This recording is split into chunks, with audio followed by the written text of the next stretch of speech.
आपने अपने चेहरे पर से पिंपल हटाने के लिए बहुत कुछ ट्राई किया, जैसे कि acne patches, face washes, different serums, बहुत कुछ। पर ये पिंपल आपका पीछा छोड़ता ही नहीं है। इसका क्या कारण होता है, बार बार वापस क्यों आता है, इसके बारे में मैं आपको कुछ इंपॉर्टेंट टिप्स दूंगा। हाय, मैं डॉक्टर दिलीप कछावा, मैं senior professor medical college Jodhpur में हूँ। और पिछले 35 साल का मेरा अनुभव बताता है कि एक्ने से कितने लोग परेशान रहते हैं। मैं आपको कुछ ऐसी चीज बताऊंगा जिससे आपकी परेशानियां कम होंगी। इसमें आपकी लाइफस्टाइल है, आपका खान पान है, और कैसे फेस को ट्रीट करते हैं, वो वाली चीजें इंपॉर्टेंट होगी। सबसे बड़ी मिस्टेक ये होती है कि पिंपल आया और आपने उसको फोड़ दिया, पॉप अप कर दिया। इससे जो पिंपल आपका 10 दिन में जाना था, और वो 10 दिन में बिना कोई निशान छोड़े चला जाता, पर आपके पॉपअप करने से वो खड्डा भी होगा, और पोस्ट इन्फ्लेमेटरी हाइपर पिगमेंटेशन, जो कि कालापन लिए हुए होता है, वो भी आपके चेहरे पे रहेगा। दूसरी गलती ये होती है कि आप लोग फ्रीक्वेंट फेस वॉश करते हैं। आप, और मैंने ये देखा कि यूट्यूब वगैरह देख के, and most of the time salicylic acid वाला फेस वॉश करेंगे। ये सैलिसिलिक एसिड फेस वॉश एक कंसल्टेशन के बाद यूज किया जाता है। अदरवाइज रूटीन में नॉर्मल फेस वॉश यूज करें, because salicylic acid face wash या दूसरे जो भी फेस वॉश है, यदि आपको सूट नहीं होगा तो they will make your skin dry. खाली फेस वॉश ही ड्राई नहीं करेगा, आपकी जो टेक्निक है, how you are using that face wash, that is also important. और इसमें सबसे बड़ा एक साइक्लिक मिस्टेक हो जाता है कि when you use face wash, आपकी स्किन ड्राई होगी, एंड देन आप मॉइस्चराइजर लगाएंगे। मॉइस्चराइजर लगाते ही आपके स्किन पे मॉइस्चराइजर कौन सा चाहिए, क्या चाहिए, and most of the time जो प्रोडक्ट मार्केट में अवेलेबल है, दे ऑल आर कोमेटोजेनिक, तो वो एक्ने को और प्रोड्यूस करेंगे। ये बहुत बड़ी गलती है, फेस वॉश को बड़ा ध्यान से करना होता है। तीसरी गलती एक और है, जो आप मार्केट में जो भी नया सीरम आता है, किसी भी तरह का सीरम हो, कोई उसमें रिसर्च हो या कोई मेडिकल वैल्यूज हैं या नहीं है, बट आपको तो ट्राई करना है, और उसका रिजल्ट बहुत ही बुरा होता है। नॉट ओनली सीरम, इसके साथ हम देखते हैं कि मेडिकल शॉप से कुछ एंटी एक्ने ट्रीटमेंट लेते हैं, तो वो शॉप वाले को क्या पता क्या है और क्या नहीं है। इससे ये नुकसान होता है कि पिंपल जो 10 दिन में ठीक होना था, आपके सालों लग जाते हैं, और फेस भी खराब हो जाता है। जो एक्ने का मोस्ट इंपॉर्टेंट कॉज है वो है हार्मोनल चेंज। ये टीन एज की प्रॉब्लम है, और बॉडी में जैसे ही हार्मोनल सर्ज होता है, सेक्सुअल हार्मोन का सर्ज होगा, तो उस समय हार्मोन का जो साइड इफेक्ट है, that comes over the face, और उससे आपकी सिवोरिक एक्टिविटी बढ़ जाएगी। सिवोरिक मतलब ऑयल प्रोडक्शन आपका बढ़ जाएगा। ऑयल प्रोडक्शन बढ़ जाता है तो जो स्किन, डेड स्किन होती है, वो ऑयल में इमर्स होके और जो पोर्स होते हैं उनको ब्लॉक कर देती है।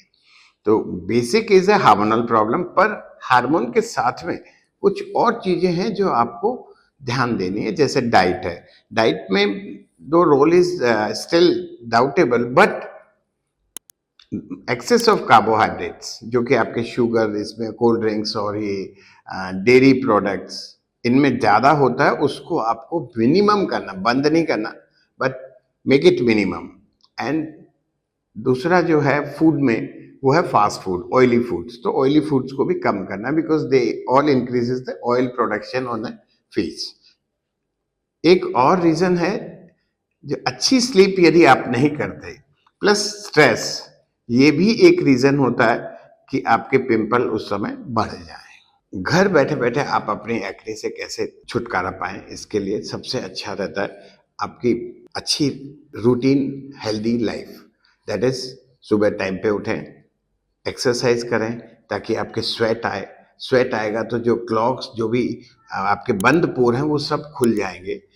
और एक अपने फेस के हिसाब से एक फेस वॉश चूज करें, जिसको 1 या 2 बार मैक्सिमम लगाएं। फेस वॉश करते वक्त ये हमेशा ध्यान रखें, उसको जोर जोर से ऐसे रब नहीं करना होता है। आप जोर से रब करेंगे तो you are making your skin more dry, आप you are making your skin to exfoliate, तो वो उससे और प्रॉब्लम बढ़ेगा। क्लॉग जो पोर्स हैं, उसके अंदर 1 मिलीमीटर तक ही यूजुअली वो रहता है। यदि आप फ्रीक्वेंट फेस वॉश करते हैं तो वो जस्ट उसके ऊपर ही रहता है क्लॉग, तो उसको वो रिमूव आराम से हो जाता है। फेस वॉश हो जाए उसके बाद आप अपने फेस को ड्राई करें और यूजुअली टैप ड्राई करें, रगड़ के नहीं पोंछना है। और उसके बाद देखें थोड़ी देर, 10 मिनट आप वेट करें, आपको पता लगेगा आपका फेस कैसा है। इफ इट इज ऑयली तो आपको तुरंत ऑयल जैसा फील होगा, पर ये तुरंत का मतलब 10 मिनट बाद होगा। आप यदि इमीडिएट आप फील करेंगे फेस वॉश के बाद कि आपका फेस कैसा है, it is always dry.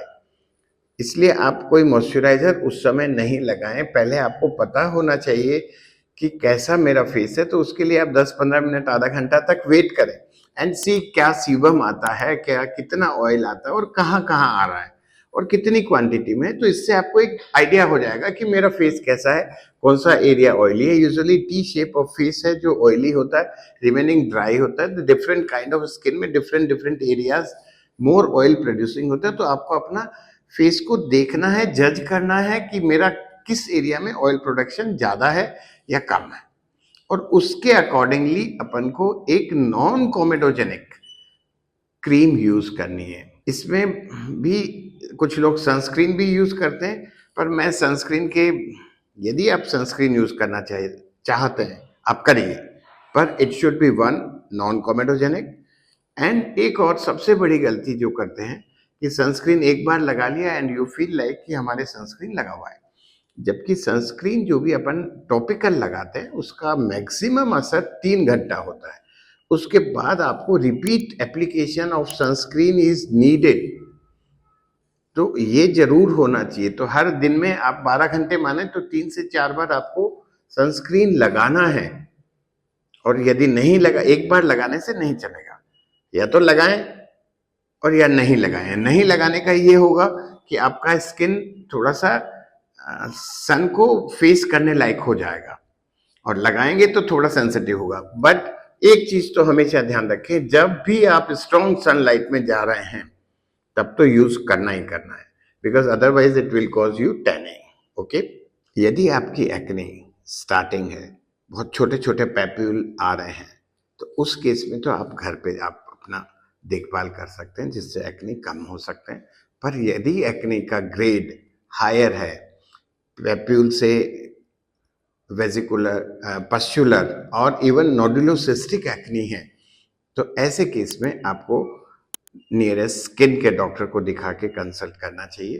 Because बड़े एक्ने घर पे बैठे बैठे ठीक नहीं होंगे, और ज़्यादा एक्ने है वो भी घर पे बैठे ठीक नहीं होंगे। You need a consultation, and that consultation, मैं आपको ये बताना चाहूँगा कि आप ये जाके ये नहीं सोचें कि एक कंसल्टेशन में हम ठीक हो जाएंगे। आपको 3 to 6 months रेगुलर कंसल्टेशन में रहना होगा। प्लस कुछ ट्यूब है जो आपको मेंटेनेंस के लिए लंबे टाइम के लिए लगानी होगी, ताकि आपके एक्ने वापस नहीं आए। ऐसे और टिप्स जानने के लिए आप हमें फॉलो करें।